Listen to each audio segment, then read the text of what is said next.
Hi. Hi, guys. Hi guys. Well, welcome to we're familiar. I'm Brandon. I'm Sierra.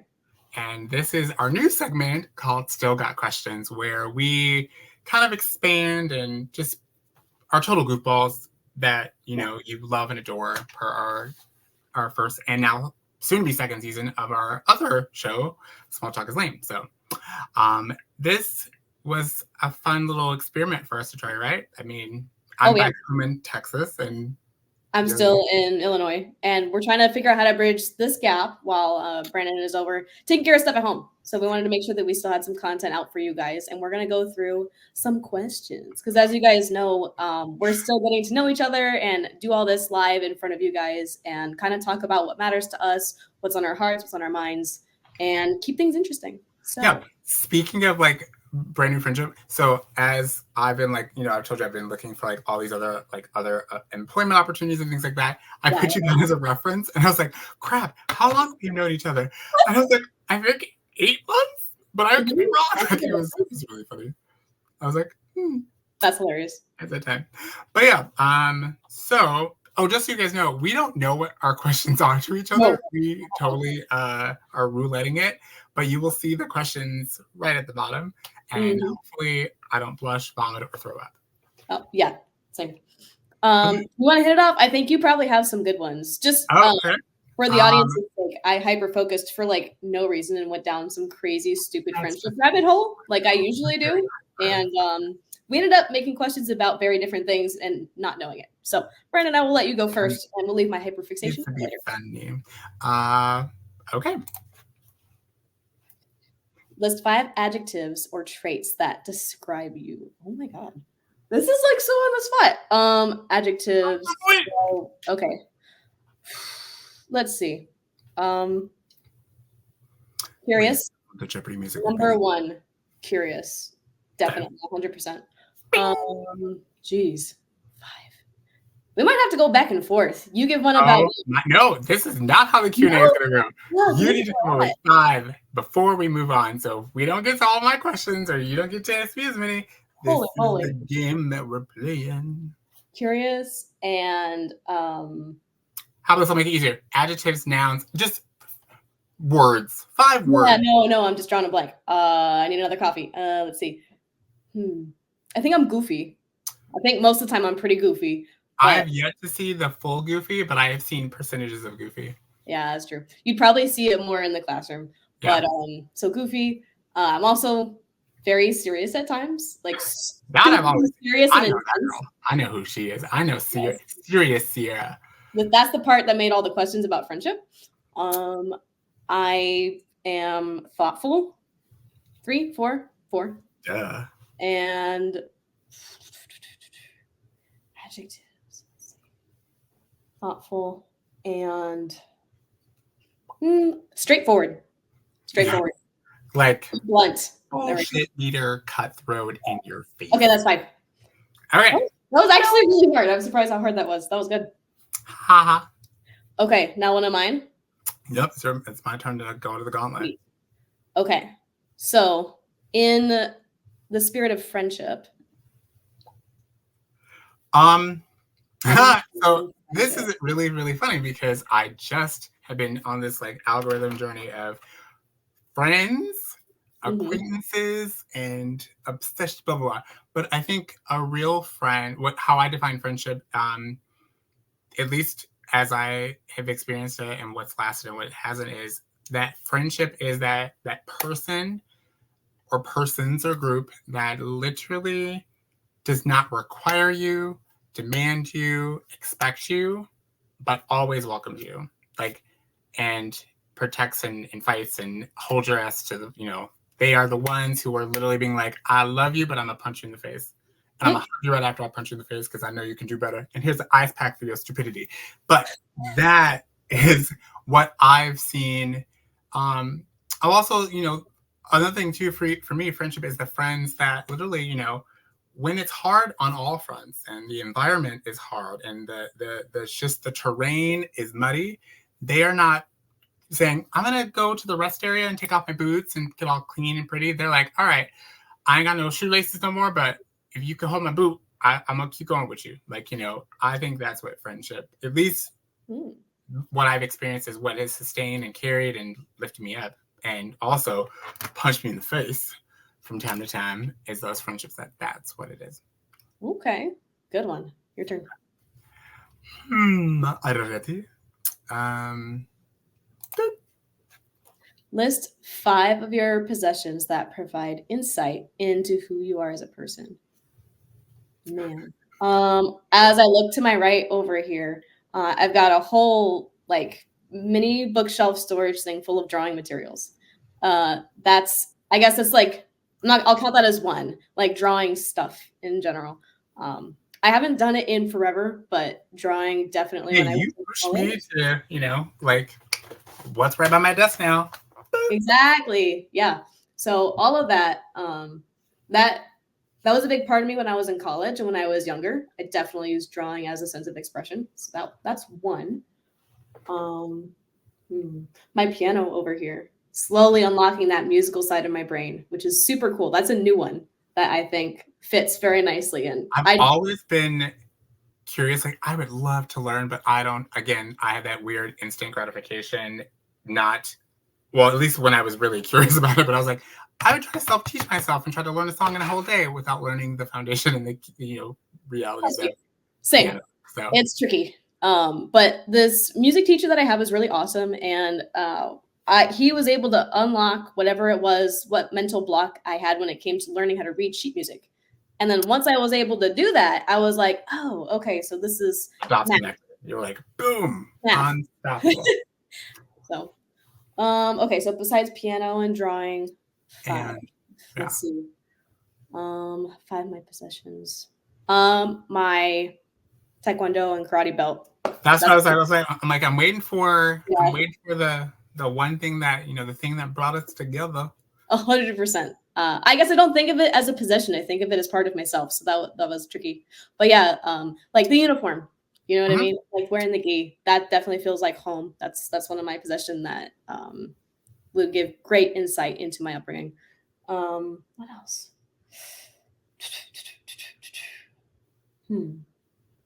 I don't have. Can I do a lack of possessions? Because I don't wear jewelry. That's something that's very so creepy that you just did that, because I was like, I was wondering, like, I was gonna say, like, what about your wedding ring? But I'm like, you don't have, like, I was like, nope, not one, so can't really do that. Yeah. So it's so funny you said lack of things, and I was like, jewelry, and you're like, jewelry. Yeah, so literally, we'll throw that in there. The lack of that piece is insight into who you are and what you do, because you are married to and have a loving husband. Yeah. Like, you got the bling bling. Well, any jewelry, period. I mean, I might have it as people gave it to me as gifts, and I will very like never give her jewelry because I'll never see it on her. 100. Well, you know, in the Navy, you're not allowed to wear it. Right. It's just a pain in the ass, so I didn't wear it. Habit. Yeah, habits die hard. So no jewelry. We'll count that as number 4. And last but not least. Coffee mugs. I have coffee mugs. Like, where's her caffeine? I mean, she has taken me some really interesting cool spots in Illinois that I was like, right? Where? And I grew up here. Where the hell was this the whole time? But yes. But that's a good one. Okay. So number 2. Oh, it's really funny. Because I was such the not weird. Okay, I take it back. I was not weird. I was just in my own little difference. I was artsy fartsy. I'm still artsy fartsy. But I was also really shy and, you know, sensitive. So all I would sometimes do is retreat to my craft or my art or my creativeness, and whatever that would be doing, like whatever, if I'd be building something or constructing something or painting something or drawing something or, you know, doodling, whatever, that would draw people being like, what's this kid doing? And then they would see what I was doing, and either they would engage or they would be like, oh, that's really cool. Or, oh, I didn't know you could draw, or da-da-da. And then it would just lead to whatever, either small talk or, you know, making a friend. I remember when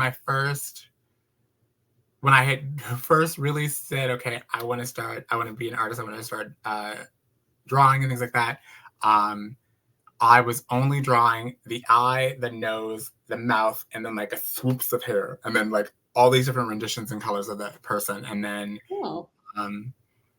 I would just do all these collages of it and then try to sketch freehand and things like that. And people would be like, oh, that's really cool. And I just like, and it would just lead to me having friends. I mean, that's how I met one of my first artistic friends. Her name was Jade. She taught me how to draw human people because of, just that. But that we became friends all through middle school and high school. So that's cool. So it was just mostly your art or like whatever. Like my creative curiosity and my shyness around people that just said, I'd rather create than connect. And then it just forced me to connect in my creativity. So it was interesting. Nice. Would you find that was mostly like in school or in believe it or not, even when I had like some like difficult times when I was homeless once and I had to stay in a shelter, you can't do anything. You're sitting in this room for like hours. And I would just, and you have all these different types of people and mental and emotions and mentalities. And sometimes what I realized would calm the room, or at least the bubble around me, was when I would start drawing and sketching and talking to them and them being in a different headspace, being, oh, that's really cool. I like to da-da-da-da. And then I would encourage them, like, they want to use my markers or what, just sometimes it turned into elements where I had peace or I had, progress or pairings or, all these other interesting things that happen. But I never used it as a shield. Like, I'm drawing, please don't talk to me. Painting was different because painting was a singular in my space with music and having a moment. But yeah, that's interesting. Why the difference, do you think? For me, it was really funny because once I figured out how to create the art in painting the way that I saw it in my mind and not how I was just. And that's hard. It was not really hard. It was more just like, Google it, dummy. Because I was using acrylic paint without like wetting the canvas and keeping the paint wet and I was doing all this like weird, like, color blocking and, it's just like coloring with a paintbrush basically, until I said, fuck this. I want to really get some art out of my body. So I just saw what he did. And I was like, you gotta be kidding me this whole time. I could have just been like, wow. And then once I did that, I really started to see something translated. Like I would be able, like I was always, a dancer and move, but then music and your artwork and you see this moment, it start coming to life. That was like a different experience. So when people were like, Brandon, I'm like, seriously, leave me alone. I'm like, I'm in the zone. Or like, I wouldn't hear you. Or I would be just like in this conversation with my canvas. So that's cool. That's really cool. I love that.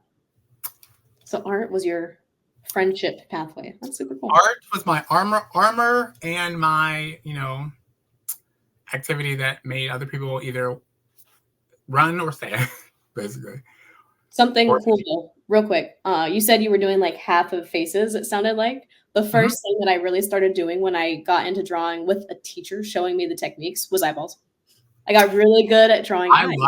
Once I figured out how to like stop making making it look like a lemon but squeezed, and then really looking at the pupil and the eyelash and all, like once I really started to see that eyes were different and shapes and all that kind of stuff, like that, I was able to really create.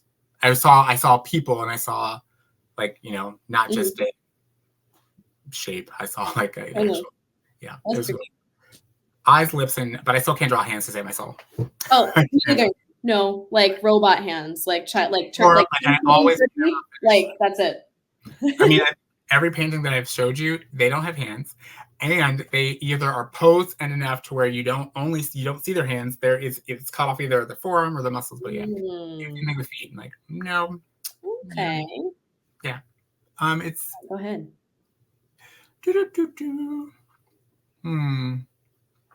I don't know why I had the power of 5 in all of these, but here you go.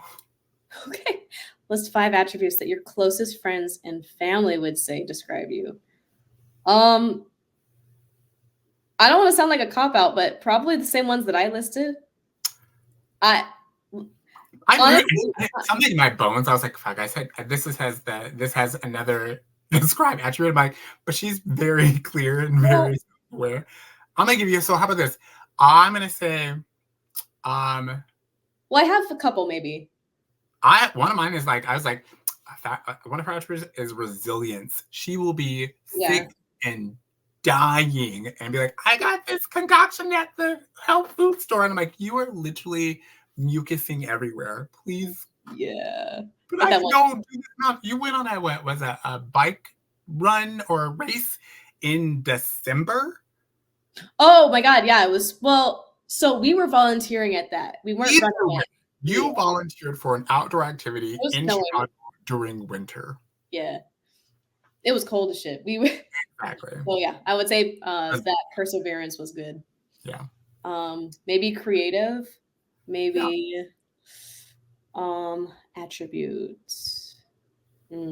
Animal lover, 100%. Everyone would know that about me. What else? 1, 2, 3. I'm trying to think of like what my mom would say. She'd probably say I was a fighter. Oh yeah, I was trying to say like something. Yeah, like fighter, warrior, protect, like very just like lover until I don't have to be.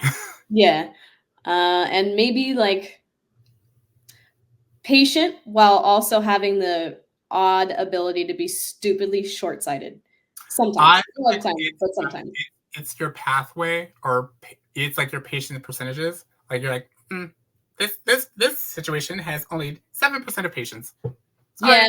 Yeah. Like or judgmental. Actually, that's probably the number one. I don't know why I didn't leave. Most people call me judgmental. Is it me, or do I sometimes? Recently, I have been starting to experience the feeling when you say like when someone's like I'm judgmental. It's like, is that a dig, or is that is that just a personality trait? Because for most people towards me, it's a dig. Like they're, I don't know.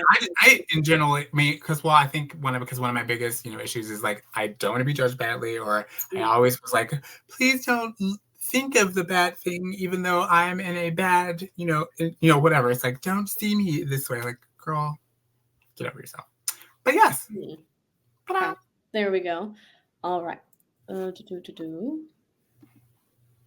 play off the last one. Well, they're all plays off the last one. You know what? We have our story of how we met and connected, but I feel like how I find myself making friends. Like, so like recently I had met this really cool guy, and then and like just it was still an acquaintance, but like there was a lot of similarities and just vibes that I was like, oh, finally a person in Texas that doesn't like be like, you're weird, or you're too artsy or eccentric, or I just didn't vibe the whole like I'm not that. And it just would start off with one exchange, and then it just kind of like die. I feel like nobody wants to, nobody says to themselves, this is a connection I want to continue, and this expected to do it. And I feel like I'm about to go offline in like 2 seconds, but it may not, because it keeps doing this like you did just a little bit, but you're good. But how I find myself making friends now, of course, we always have the digital distance and the digital, diatribes, but I've been trying to align with our focuses around our connections and communications and seeing deeper realities. But I'm also just taking more like every connection is a pathway to something, whether it's just to learn something or in that moment, or it's to learn to avoid like, I don't know. I met that was something weird. I met this guy named Matt, who is an actual YouTuber, who's a semi-popular YouTuber in a different sector and space than what we do. But I was like, oh, this could be a really good, connection and things like that. It is still now, like, I think I've texted him 3 times. We've only met like once, but he's very busy with his show because he's like every day, weekly post, like, so it's like, this is his full-time job. So, but I'm like, oh, I didn't check in, I haven't touched base, blah, blah, blah. So it's like work. It's like effort. Mm-hmm. Would you say you're making, not like the quantity matters, I guess, but would you say that as you get older, your new friends become less? Like you make less new friends over time?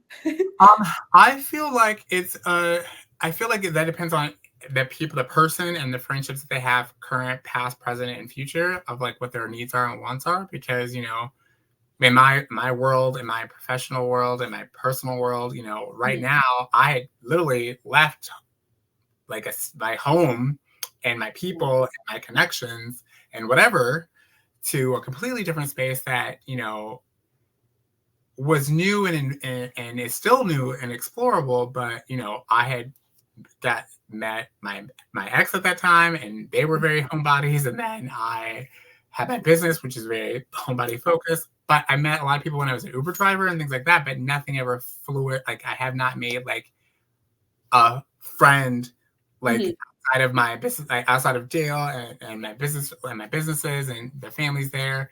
But other than that, like I have not had an organic long-term, like since I moved here, we've been blah, blah, blah, blah, blah. I have like acquaintances and check-in people, but like nothing like where I'm like kicking it with them like on like a monthly, weekly, or regular basis. Can I touch real quickly on that? Because we talked about how you define friendship earlier, and you, like me, you also define like acquaintances and da, da, da. I don't know if everybody does that, but that's I feel like cool to me. This is why it salts our onions when we're like, why did you say you love me after meeting me after one time? That's weird. Yeah, exactly.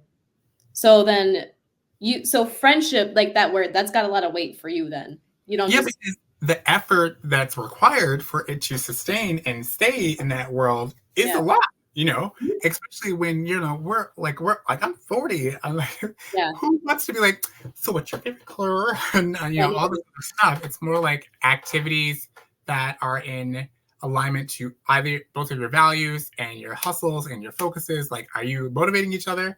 I mean, I've recently had to understand the difference between people connecting with me because of like who I am and the friendship opportunity, or if I can do something for them, like, you know, guide that, like, you know, coach them or give them tips on business stuff and da da da.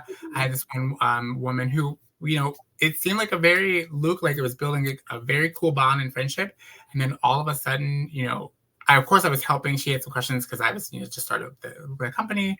And, you know, of course I was happy to do it. But then like her personal life and whatever that may have been just did not click. And then she just kind of was like, be well. And I was like, this is weird, but okay. So it's just, I haven't given up. I have not stopped exploring the options to make friends, like have my people here. But it is one of those things that is like, okay. Yeah, kind of hit and miss. It's tricky. It's hit and miss. All right, go ahead.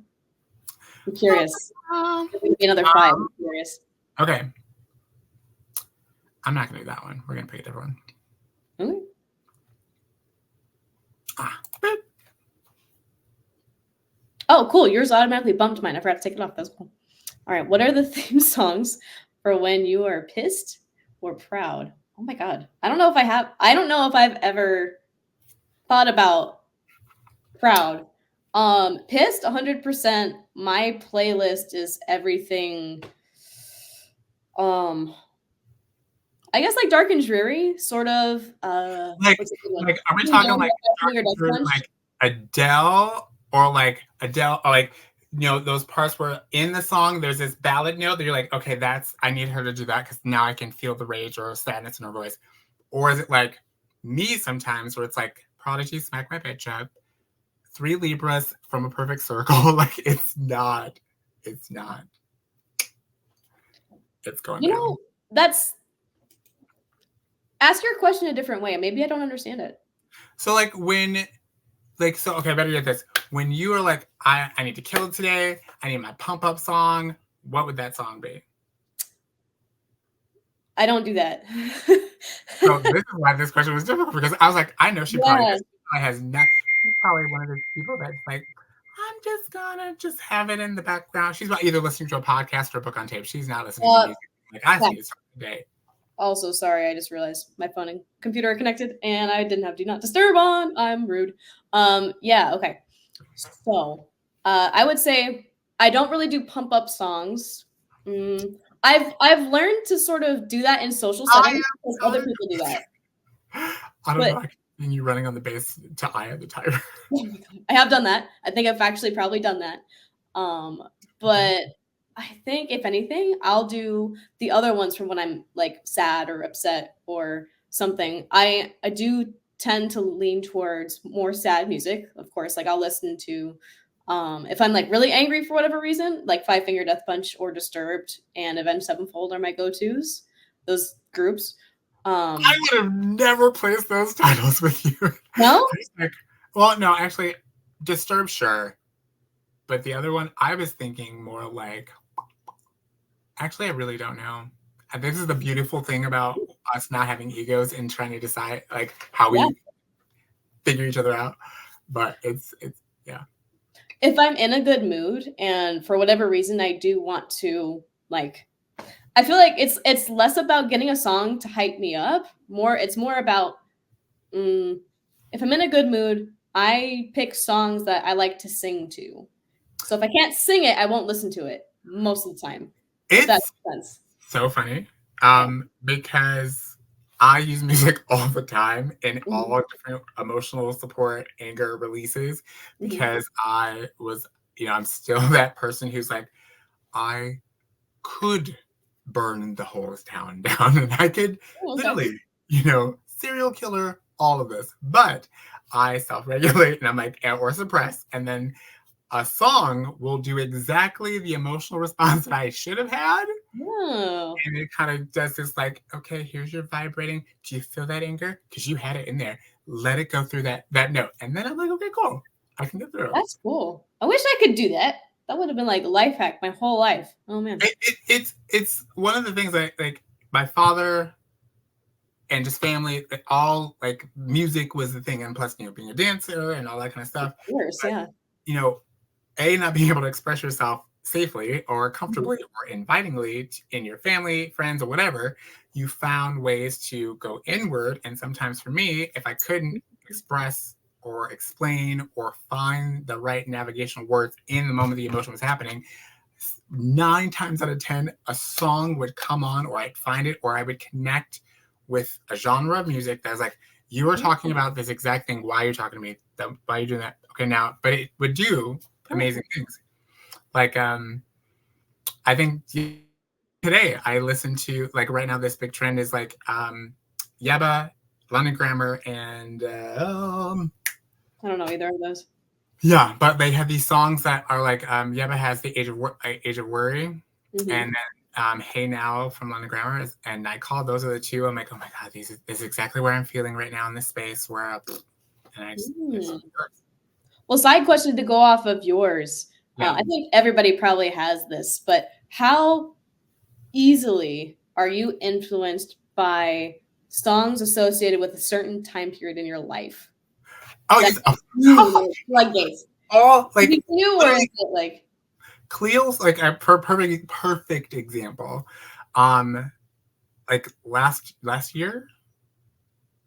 Hell, actually, 2020. Yeah, just like I feel like from last year to now, Cleo Soul's entire 3 albums have literally been like, oh my God, you must have wrote this album right after I made these realities and declarations and mistakes because you're talking to me again. I thought we were good. And then Yeba, when I liked her, like I was listening when I heard Boomerang for the first time. I was like, this is how I can be a petty, vindictive person in my mind, but this song is literally like an anthem to being like, I'm not gonna say I'm gonna get your ass, but this song is playing, so hopefully you're taking notes, kids. But either way, it releases enough of an emotional weight for me to be like, Brandon, you don't have to join that level of whatever, like if they were trying to be shitty to you, you don't have to join them. But this song helps you let it go. That's cool. And I think the singing thing came from my mom because when I was younger, we just spent so much time in the car, and this was back when streaming really wasn't a thing. So it was radio or CDs still, and we would just have like a ton, like the whole center console glove box was all CDs because my mom loves to sing, and we would be going back and forth to LA, and so it would just be like, okay, which one are we doing? And she had a playlist for, I think, kind of like before, I don't want to say like before every audition because I'm sure it varied quite a bit, but there were like pre-audition songs and we would go in there and I don't know, it was just like singing in the car was a thing because you don't catch me singing in the house. I might hum to myself, but I do not sing in the house. I only sing in the car. But so, all the time, like only we're creepily similar because it wasn't until so I remember we talked about like when I stopped painting and things like that. I couldn't, like, dance was gone because of my leg and my body and my my anatomy. And then painting, drawing and creative outlets that way, I kind of just dismissed, kind of left them in the shadow space that they were. And then all I had was music. And then all I had, I think one time, this is an interesting story, but like in some people's recovery and things like that, they go through something called like they go through a psychosis or a substance abuse, like whatever. I literally, I always was afraid of hearing myself sing, and then also trying to actually try and not try to sound like the artist.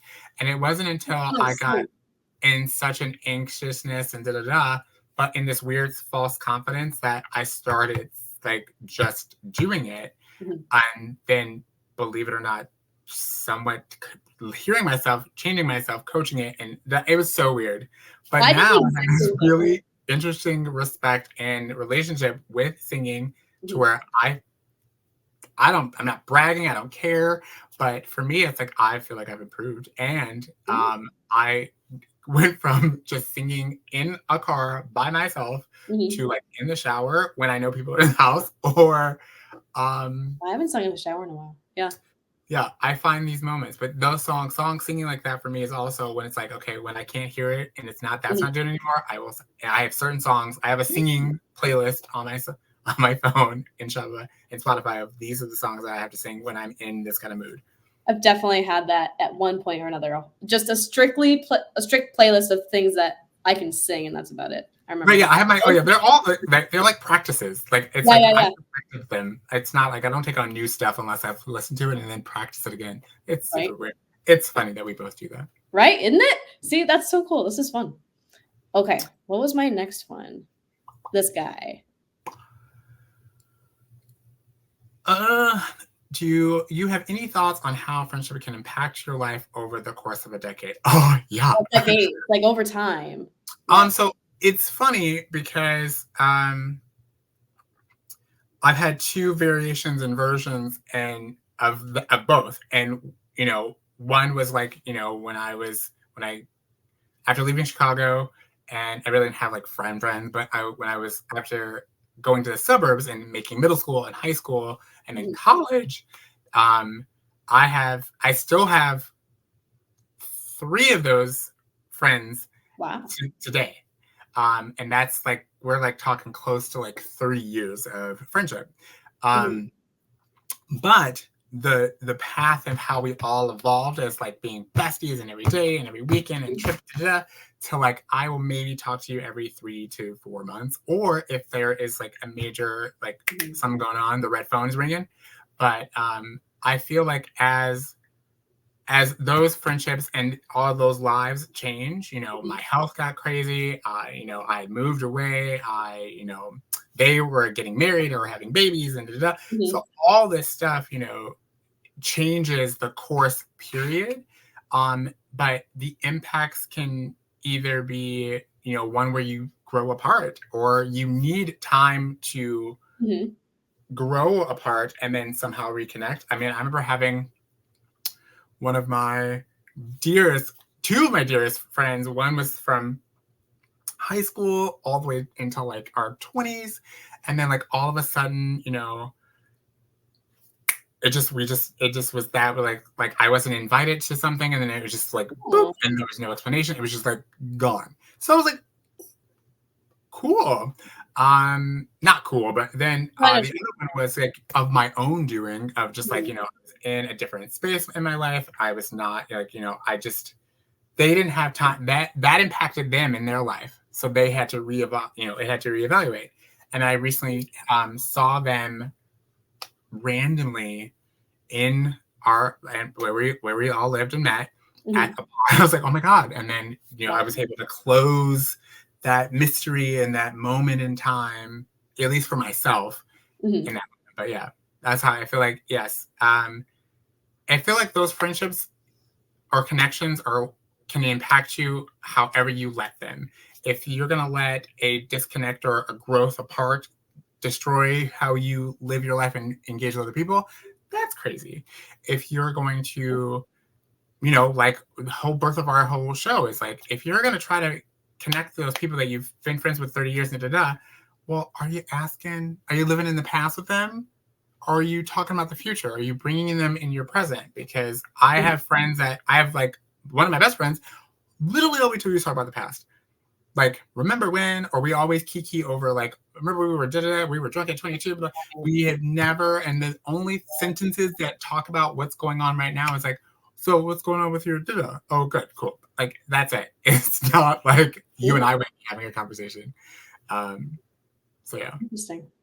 Do you have any friends that maybe it was like a came and go, or maybe it was someone who's still around, but they like without them, that your life would have been completely like they left a mark on you. You know what I mean? Like, do you have anybody in your life like that? Friend or not? One of so this was when I was like, my first like success adulting moment was when I met, I was working in Aurora. I was working at Tommy Hilfiger. I met this amazing woman named Rafa. She's Brazilian, and our nicknames were Piper because we both love charms. Like, we had the best immediate bond, and then she moved to LA and started working with her life and things like that, and we just kind of like boop, it just kind of like it didn't fizzle, it didn't die, it just kind of like it just changed where we went in the same garden together. But I'm pretty sure if we ever saw each other again, it'd probably be like, oh my God, like, yeah, it'd be crazy. Yeah, but how did she impact your life? Huh? How did she impact you though? She was one of those people who was like working hard and like doing it balls to the wall is okay. There's no safety. Oh, okay. Because she lived, her apparently in some Brazilian families, it's like your parents will take care of everything, and then once you do everything at perfection, you can go do it. But they don't want you to worry about bills and this and that if you don't move out. Like, they don't, if you don't need to, we have this big house. And she was just like, I'm an independent, successful, smart, talented woman. I do not need this. Wow. You thank you for offering it to me, but no. And she worked here and did this and volunteered. She was a hustler, but amazing. But yeah, she gave me the confidence to say, do whatever the fuck it is, however you need to get it done. And I just had this moment recently again today. It's being like, we are so caught up in these routines and strategies of 8 hours of this and 10 hours of this. I was like, you know what? There is never another hour in 24 hours, but there is still just a level of like, if I've got the energy and the drive right now to put 6 hours, 8 hours, 12 hours, 30 hours into something, so be it. There you go. That's a cool lesson. That's awesome. I love that. What's yours?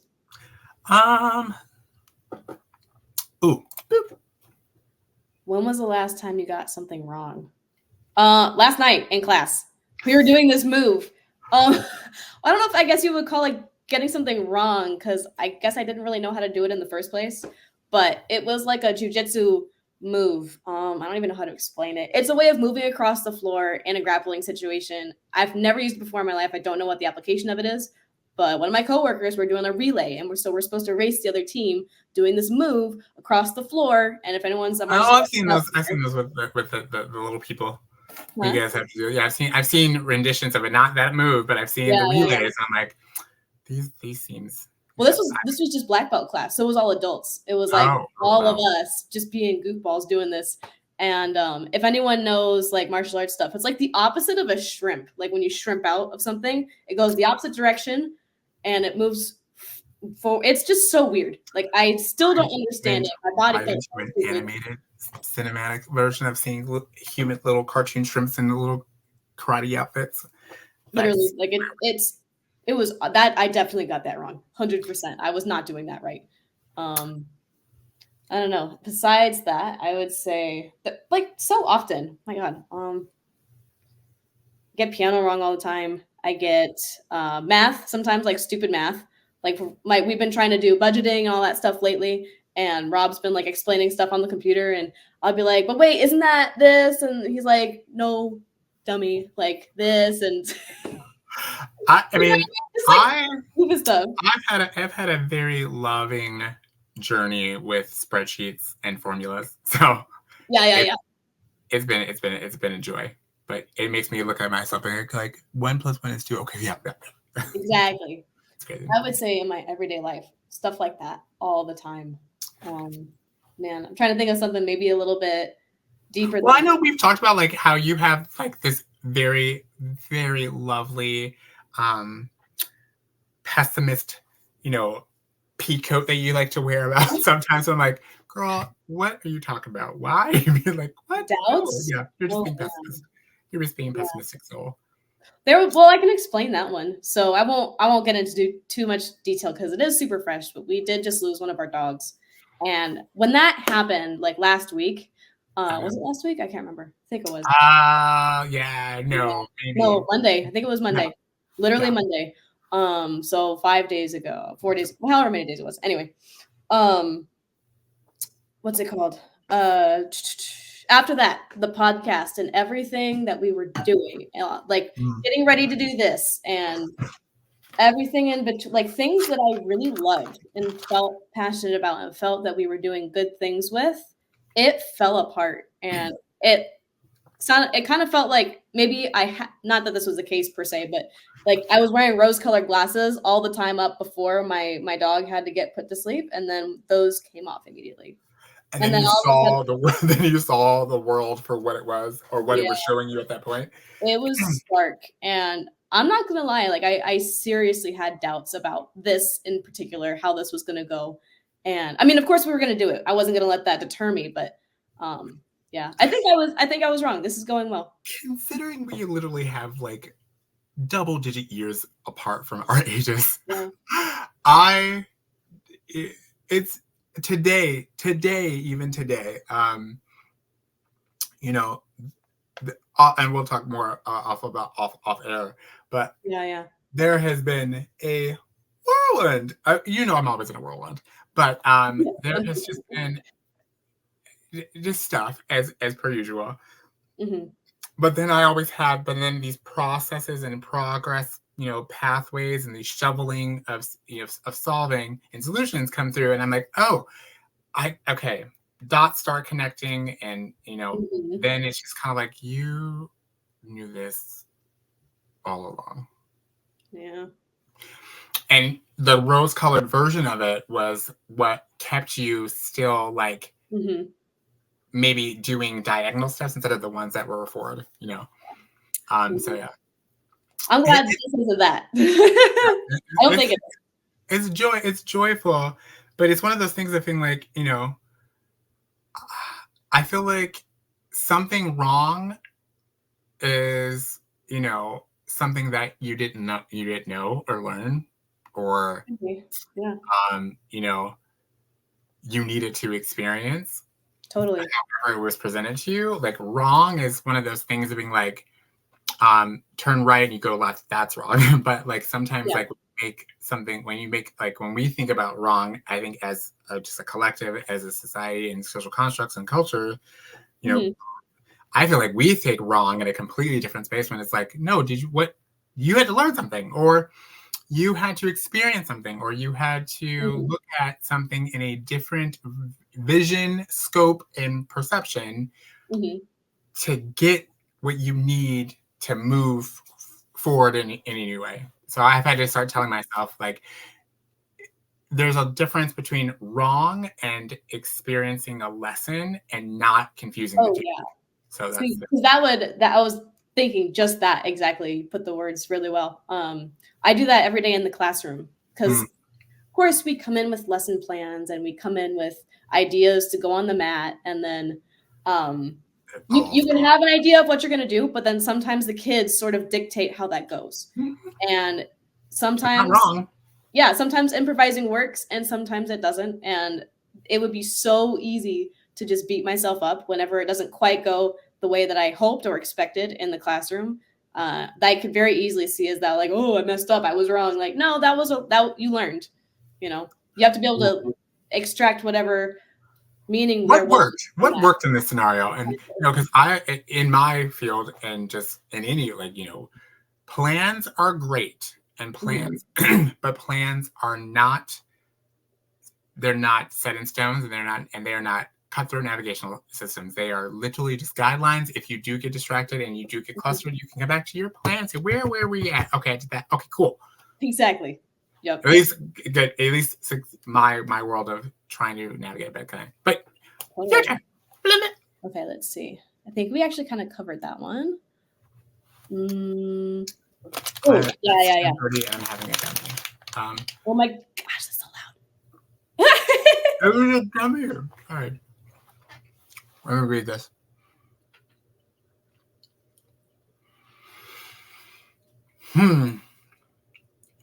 This is a reciprocity and friendship. Yeah. Okay. Let's dive into that, because in the description and definition I gave you what I think friendship is, it's not a reciprocity. It is literally a flow of both of you aligning with the support of each other's goals, focus, loves, whatever. Reciprocity in friendships is one of those things where it's like, why am I your friend? Why are we so friendly if there is a reciprocal essence involved? If I do something for you, if I commit something to you, if I literally say, I got your back, if they fuck with you, body bags, it is not in any way an invisible contract or exchange of it's not a barter system. You may never defend me once in your life, but if I said I will put people in place for you, because that's how I feel, like that's what I want. That's how I protect my friends and my inner circle. You don't have to go to a boxing match and be in the ring for me just because I was ready to be like to go do that for you. Like, it's not one of those things. Like, and I've had to learn that too, because sometimes even without trying to, I've been in those like, oh wait, Now it's more like, look, I do not expect you to do exactly as I do, because A, you can't because you're not me. B, then it's not genuine, authentically you. So then I'm not getting it from the friend that I'm expecting this reciprocity from, because I'm telling them what they need to do to show gratitude by my, whatever. It sounds gross and messy, and it's one of those things that I'm still trying to navigate different outcomes of what people have assumed that in. It's like my variation of gratitude for people in friendships is not the same gratitude that A, should be given back to me, B, expected for me to have in return. And I just have to be like, it's my choice, and it's there, and it's for them to experience however they handle it. I cannot just say, if I did this and I pulled the sky down for you, you better go get me the galaxy, because if you don't, hell will be paid. I've had to stop doing that, and I've had to stop letting people assume that was going to be the relationship or the exchange, because it's like, sometimes I need to start giving people my wisdom. That could be the first thing. Two, the other thing too is also being like, I heard this really cool thing. be silent. Shut up. Do not talk.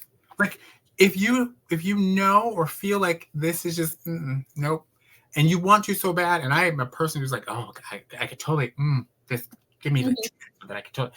I've just worked on being like, Brandon, shut your mouth. That's interesting. Go over there. And it's not a matter of like disrespect or removal or whatever shady shit. It's just more like, no, I have nothing. There's nothing that's going to do anything more, less, or indifferent by me adding keywords to it. Because words are power. Words are spells. Like, nope. I'm just learning the power of silence sometimes. Not in a sense of silence as a weapon or silence as a stance of whatever. Right. But like, I don't need it. It's not required. It's not necessary. Stop it.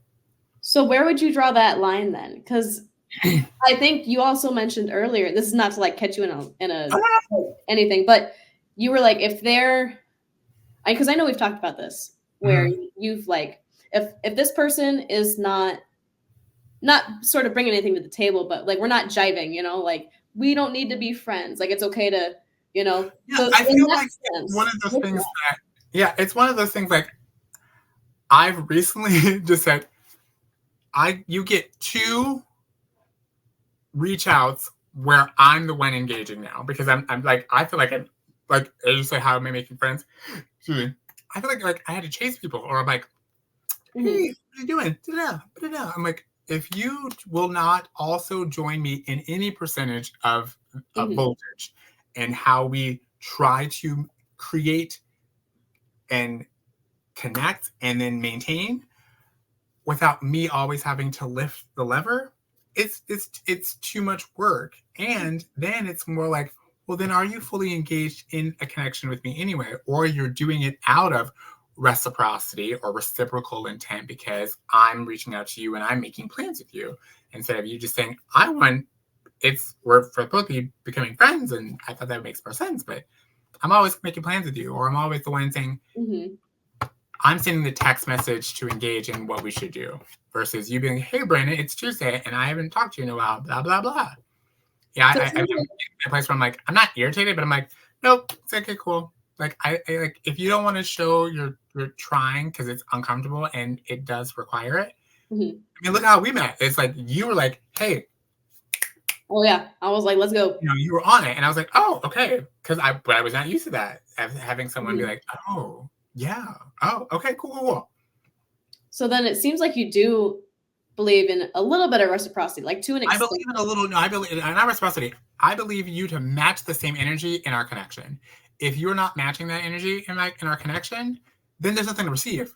Because if I'm checking in with you and you're not checking, like if I'm engaging with you and concerned and want to know more about your life and by my action of showing that is being like, hey, it's Tuesday. What's going on? Da da da. I know we're not besties, but you know, and then if it's not in the same type of energy back to me, like, hey, Brandon, I just saw this really funny meme. How's your day going?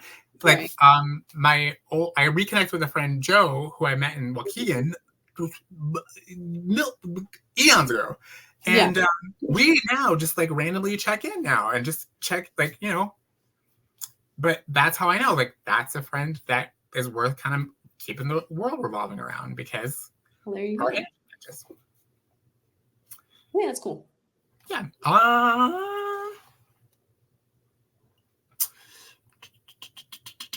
interested. I'm curious. Oh, do you like this one? Yeah. The word or phrase that you choose to live by. Whoa. And I knew this one was gonna be. I thought of that when I was like, I've had a breath of something like this with her, but I may change. I don't know. So, God, one word. It would probably change a little bit over time, but I have to say, if I'm going to choose like the most consistent one, I think it would have to be something like honesty, something like that. Because I was like, I thought it was going to be like no bullshit or like Yeah. Your meter reader's like, Mm-hmm. yeah. So and how you approach calling people to their own conscious is at least for me, it's been like, oh, it's like you're not ripping a Band-Aid off, you're like taking off a really tight shoe off of someone's foot. Like, oh my god, I've been wearing these tight shoes. Cool. At least for me, that's how I've experienced it. I was like, oh, she's not beating me up. She's literally helping me have these ugly ass tight small two shoes that I've been walking. You don't have to be brutal all the time. I think that there's a time and a place for brutal honesty, and I'm not afraid of that at all. But I think if I were to take, like, if I had a word basically where it was the opposite, if I was never able to use that in my life again and never able to live by that again, I would be miserable. And so I think honesty is like, you know what I mean? That's sort of how I went about thinking about that. Honesty, I don't think you can maintain connections without that. I wouldn't have my husband. I wouldn't be able to hold a job. I wouldn't be able to, like, that has to be the word in my head. I think it's like one of the most important things. I feel like honesty for, it's like honesty coupled with truth. Because that's where I was like, honesty can sometimes, because honesty then turns into truth interpreted by the person receiving it, the honesty, and how they receive, experience, and emotionally respond to it can then be a difficult return for you as the person who is honest. So I'm like, I can be honest, but then I heard Simon Sinek, who is always this amazing world leader, and just like, he talked about it's not wrong to not give honesty in the moment where it can be most, like, when you see it, but selecting the timing and the environment and the placement for the honesty to be shared, heard, and received in a positive sense is what the goal should be. Because you can be honest with somebody who just lost their car keys and they, well, why didn't you be more responsible? That does not help them. That makes them feel worse, and that makes them feel dumber. And you are not supporting the overall thought process of them feeling like a complete and utter wreck. But picking your time in exchange for that honesty, that's where I think the honesty part then does wonders for not only yourself, but the friendship and the bond that you have with whomever, friend, family, or whatever. Because I think I wanted to avoid truth. You kind of have to couple it together, but that's such a buzzword. I feel like everyone's saying truth right now, and I was just kind of, it's subjective, because I feel like honesty leads to an experience that could create a truth. That's sort of where I was going with it. Yeah, it's like me being honest with you is like, you either agree with it or don't. It's not truth or not. It is honesty. Honesty is subjective. If you think it is truthful, then you have to handle it as such. If you think it's false, you could handle it as such either. I think honesty is just it's literally a wavelength, and either it's going to be a song or a siren. That's how people play with it. But I do want to keep as close to the truth as possible. Like, I can't ignore that part of it. Like, objectively. I'm learning like errors in my maneuvering of honesty, or literally parameters of honesty, out of the sanctity of that being a truth, and how that truth response will then lead to a bigger, aggressive, or difficult, or erratic exchange. Then it just did not bring value, positivity to anything, goal, or support. So it's like, now it's like sitting on that sticky straw. But on that note, we have literally 2 minutes left of our first segment of Still Got Questions. I think this was fun. I mean, I think next time we talked about the next segment being like, let's pick a theme. So maybe you guys have ideas, put some themes, ideas, or topic strategies or whatever in the comments, and maybe we'll indulge you. Yeah, that'd be super cool. I think we should dive into some more random questions like this next time, and I won't specifically just hone in on friendship. I'll do some other stuff too. But that was actually really, really fun. I enjoyed that. And if we get any cool questions from the comments, I'll say we have to pick at least one to ask each other randomly that we didn't know. Oh, totally. Yeah, 100%. I love that. Well, I think everybody, thanks for tuning in, and stay tuned for season 2 of Still a Small Talk is Lame. I don't remember the dates yet, but we'll leave it in the comments below. We love you guys, and we will talk to you soon. Bye, guys. Bye.